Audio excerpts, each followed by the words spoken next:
Assalamualaikum warahmatullahi wabarakatuh. Selamat pagi, salam presisi. Kembali lagi bersama saya Aibda Indra Maulana dari Satlantas Polres Sumeneb. Mohon izin melaporkan dari hasil pantauan PAM Operasi Ketupat Selawah 2022 di Pelabuhan Penyeberangan Kapal Feri pada pukul 04.30 waktu Indonesia bagian Barat telah bersandar kapal feri Teluk Sinabang tujuan Kukir Sinabang yang dinahkodai oleh kapten kapal Rusdianto dengan kapasitas penumpang 260 orang yang terdiri dari 180 orang laki-laki dan 80 orang wanita yang berasal dari berbagai daerah.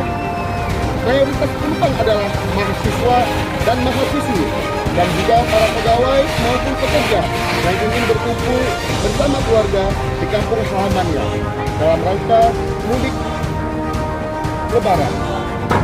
Kami himbau kepada para pemudik agar tetap mematuhi protokol kesehatan serta menjaga kesehatan dengan cara istirahat yang cukup, cek kelengkapan barang bawaan Anda serta kondisi kendaraan Anda.